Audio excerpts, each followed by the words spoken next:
चलिए आज हम लोग डिस्कस करने वाले हैं जेई एडवांस 2020 के लिए सैम्पल क्वेश्चंस कुछ देखेंगे यहाँ पे।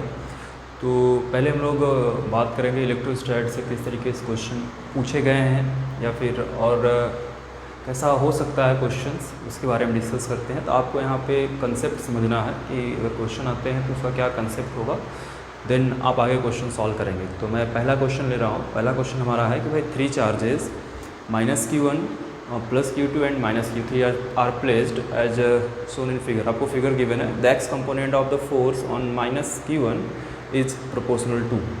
ठीक है, मैं डायग्राम फिर से बना देता हूँ यहाँ पे। ऐसे को सपोज करते हैं कि भाई ये हमको दिया हुआ है एक्स एक्सिस, ठीक है, और ये हमको दिया हुआ है वाई एक्सिस।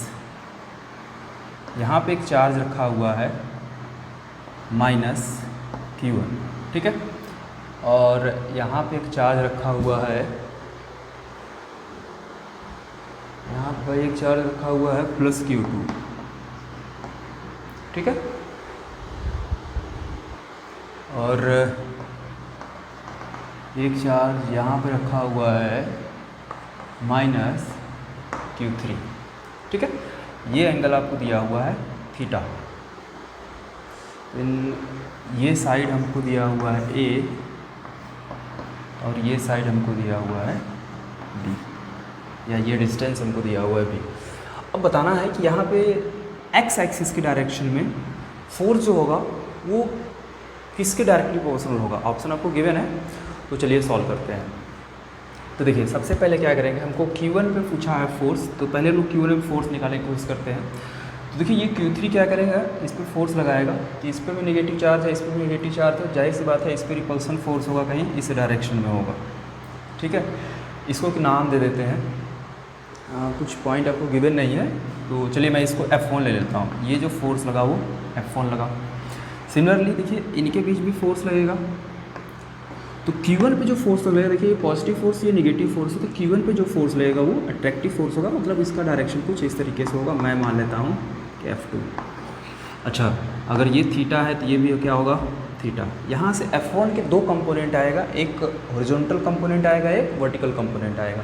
तो इधर देखिए F1 का एक कंपोनेंट इधर जो आएगा ये आएगा F1 cos थीटा, जिधर से एंगल बनाता है उधर cos कंपोनेंट जाता है, और इस साइड जो जाएगा वो जाएगा F1 sin थीटा, ठीक है।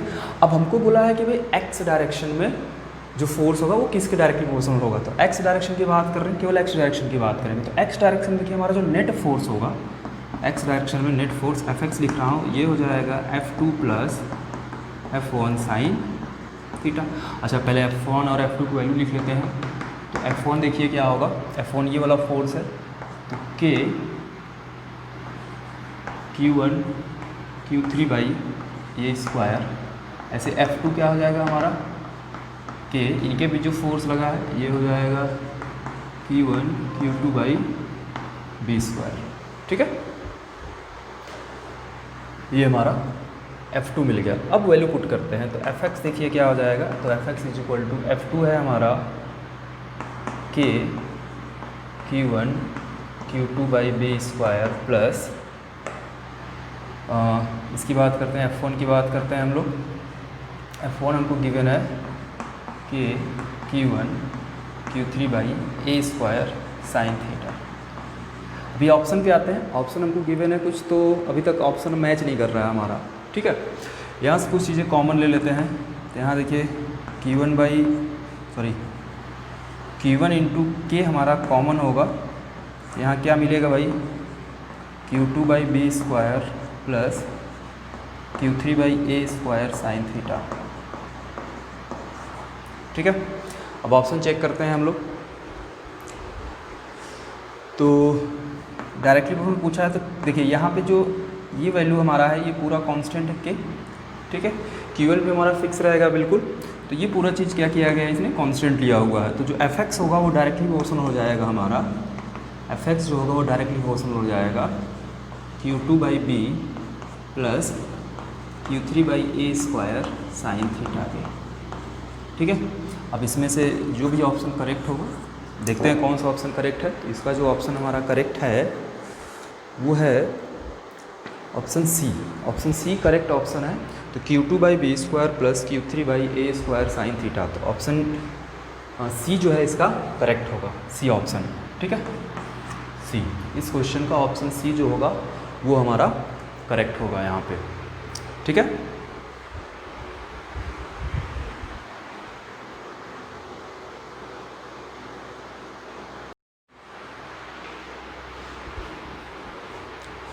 ठीक है, नेक्स्ट क्वेश्चन हम लोग देखते हैं आगे।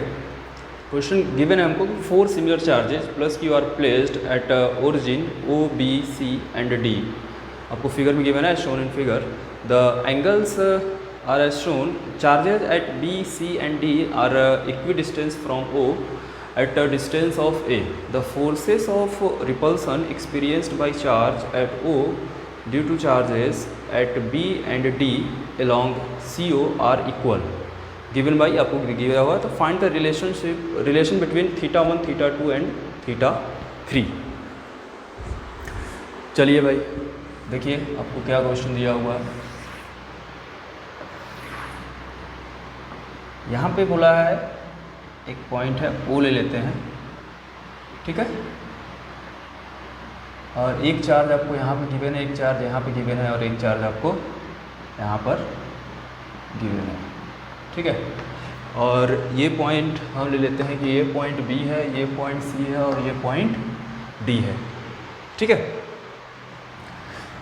और पॉइंट B पे जो चार्ज है पॉइंट O से A डिस्टेंस पे है और यहाँ से ये कुछ एंगल बना रहा है, ये θ1 बना रहा है, ये जो एंगल गिवन है ये θ1 गिवन है। अच्छा, पॉइंट C पे भी सेम चार्ज रखा हुआ है और ये भी डिस्टेंस इक्वी डिस्टेंस है, ये एंगल बना रहा है θ2 यहाँ से।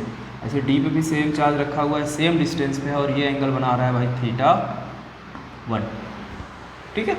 ये आपको एंगल गिवन हुआ है और आपको बोला है कि पॉइंट D और पॉइंट B पे जो चार्ज, इसे अगर जो पॉइंट C पे, पॉइंट O पे जो फोर्स है वो एलोंग उस OC कितना गिवन है आपको भाई, Q²√3/8πε0 इसके बराबर दिया हुआ है। तो चलिए पहले देखिए, इसके कारण ये जो फोर्स होगा कुछ इसी डायरेक्शन में, ये होगा FCO, सभी पॉजिटिव चार्ज है, सेम चार्ज है, तो भाई रिपल्सन फोर्स होगा, तो इस डायरेक्शन में हुआ FCO यहाँ पे। ऐसे ही OB कितना होगा भाई, देखिए F इसी डायरेक्शन में होगा FBO, ऐसे FDO देखिए ये कुछ इस डायरेक्शन में से फोर्स लगाएगा FDO, ठीक है। अब थोड़ा एंगल की बात करते हैं। पहले हमने FDO की बात किया है, तो इस एंगल की बात करते हैं। तो देखिए हमको पॉइंट B के कारण जो फोर्स लगा है और पॉइंट D के कारण जो फोर्स लगा है वो फोर्स निकालना है एलोंग OC निकालना है, या CO, एलोंग CO हमको निकालना है कितना होगा। तो सबसे पहले हमको देखिए ये एंगल चाहिए, ठीक है। अगर हम ये वाला एंगल देखें तो ये एंगल कितना होगा, तो इस एंगल के लिए हमको भाई जाना होगा, ये इसके कारण फोर्स रहा, ये इसके कारण फोर्स रहा, ये रहा और ये रहा, तो ये एंगल चाहिए। तो जो ये एंगल होगा वहीं ये एंगल होगा, ये एंगल देखिए कितना होगा, ये पूरा θ1 है, ये θ2 है, तो ये जो एंगल होगा ये होगा θ1 माइनस θ2, ठीक है। अब एलोंग CO कितना आएगा भाई, देखिए एलोंग CO ये कितना आएगा, तो मैं यहाँ पर लिख दे रहा हूँ, देखिए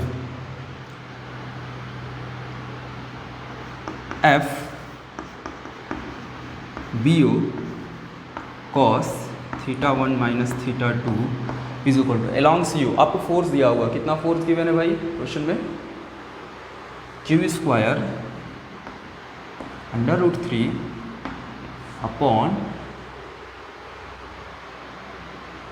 8πε0 A², ठीक है।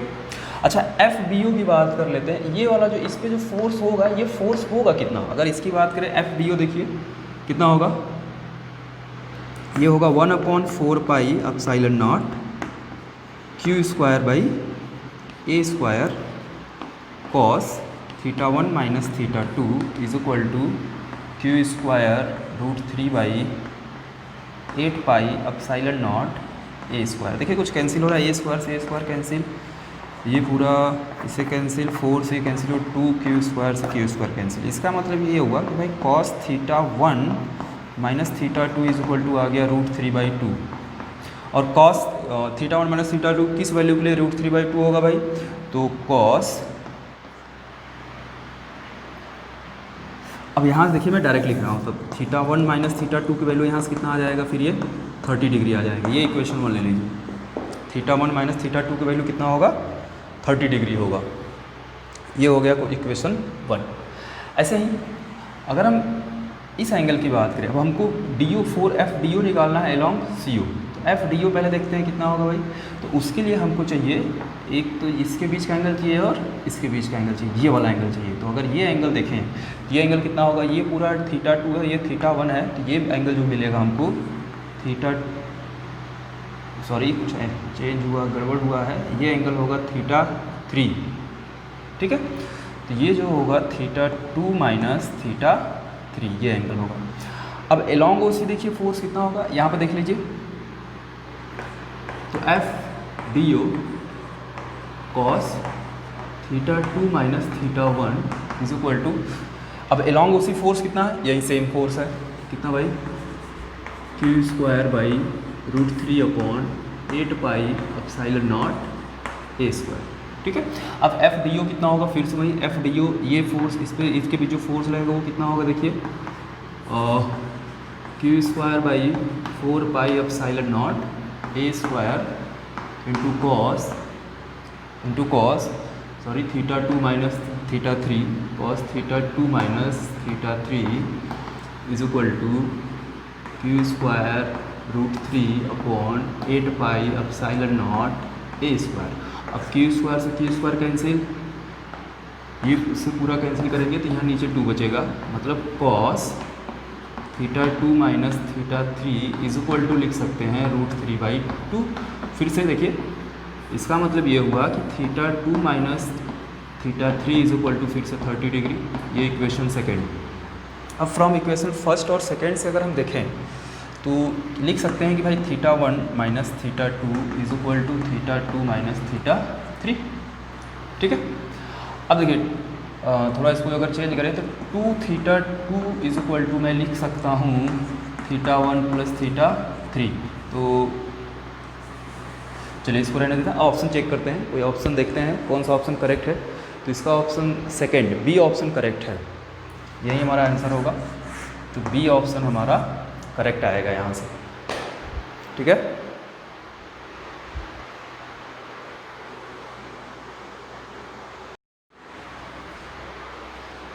चलिए नेक्स्ट देखते हैं। नेक्स्ट क्वेश्चन क्या रहेगा भाई कि 2 चार्जेस ईच इक्वल टू नीटा क्यू, आपको गिवन है नीटा inverse is less than √3 are placed at the corners of an equilateral triangle of side a, the electric field at the third corner is E3 तो 3 where E0 आपको given है। तो अच्छा, इसमें आपको ऑप्शन बताना है कौन सा करेक्ट है। तो E0 आपको गिवन है, पहले एक हम लोग इक्विलेटरल ट्रायंगल बना लेते हैं। यहाँ पे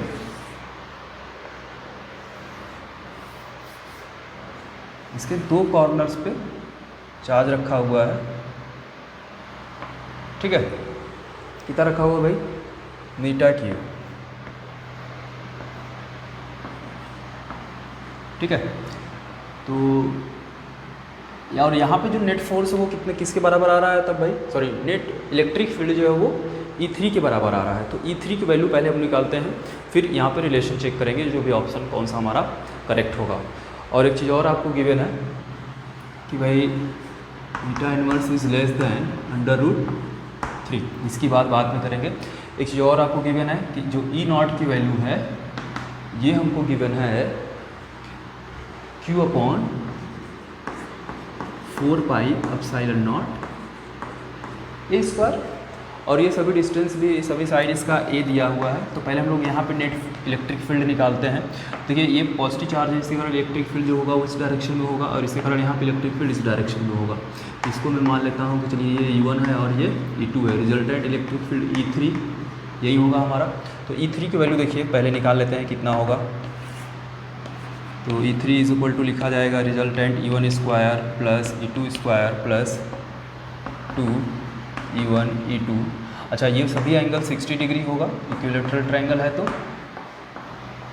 ये एंगल भी कितना हो जाएगा 60 डिग्री, तो यहाँ लिखेंगे cos 60 डिग्री। अच्छा, E1 की बात कर लेते हैं। तो देखिए E1 जो हमारा आएगा ये आ जाएगा 1/4 पाई epsilon not beta Q by A square. Similarly E2 भी हमारा सेम आएगा 1/4 पाई epsilon not beta Q by A square. ठीक है, अब ये दोनों सेम है तो चलिए मैं मान लेता हूँ कि भाई E1 is equal to E2 is equal to E, थोड़ा सिंपल हो जाएगा। तो E3 इज इक्वल टू लिखेंगे अंडर रूट, ये कितना हो गया भाई, E हमने सपोज कर लिया है, E2 को भी कितना सपोज कर लिया E। अब ये देखिए 2 E स्क्वायर कॉस 60 होता है 1/2, 2 से 2 कैंसिल हो जाएगा। तो E3 इज इक्वल टू लिखा जा सकता है under root 3 E square, then E3 is equal to लिखेंगे E अंडर रूट 3। ठीक है, अच्छा अब E की वैल्यू हमने फाइंड करके रखा हुआ है, E1 E2 कोई भी वैल्यू जो होगा वो E के बराबर होगा। तो यहाँ पे देख लेते हैं, तो E3 हमारा आएगा, अब E की वैल्यू कितना है भाई, देखिए मीटा Q upon 4 pi epsilon naught a square into under root 3। अब एक चीज़ चेक करते हैं थोड़ा सा, इसको और अच्छे से लिखते हैं। तो E3 इज इक्वल टू लिखेंगे अंडर रूट 3 मीटा Q by 4 pi epsilon naught a square. हमको ऑप्शन अगर देखा जाए, अगर हम ऑप्शन देखें तो हमको E0 के साथ कंपेयर करना है। ठीक है, E3 को E0 के साथ कंपेयर करना है ऑप्शन में। तो E0 तो हमारा ये दिया हुआ है आपको, ठीक है, और E3 हमारा ये आया। उसके बाद हमको एक चीज़ और गिवन है, beta inverse is less than under root 3। इसको थोड़ा और अच्छे से अगर मैं लिखूं तो क्या लिख सकते हैं, देखिए 1 is less than under root 3 into मीटा, या लिख सकते हैं कि रूट 3 मीटा इज ग्रेटर देन 1। ठीक है, मतलब इसकी वैल्यू जो होगी ये हमेशा 1 से बड़ी होगी। अब देखिए ये वैल्यू अगर 1 से बड़ी है, ये वैल्यू क्या है 1 से बड़ी है, या Q का जो मल्टीप्लायर है वो 1 से बड़ा है, और ये बाकी सारा चीज़ अगर E0 के साथ कंपेयर करें तो सभी चीज़ सेम है, हम इसकी केवल बात करेंगे। तो Q का जो मल्टीप्लायर है वो 1 से बड़ा है, इसका मतलब ये हुआ कि भाई जो E3 होगा वो ग्रेटर देन होगा किससे, E0 से। तो E3 इज़ ग्रेटर देन होगा E0 से, ये हमारा ऑप्शन करेक्ट होगा। इसको देख लेते हैं कौन सा ऑप्शन करेक्ट है, E3 is greater than E0। तो ये हमारा ऑप्शन आ गया यहाँ पे C ऑप्शन इसका करेक्ट होगा। ठीक है, तो इस क्वेश्चन का ऑप्शन C हमारा करेक्ट ऑप्शन होगा। क्लियर है।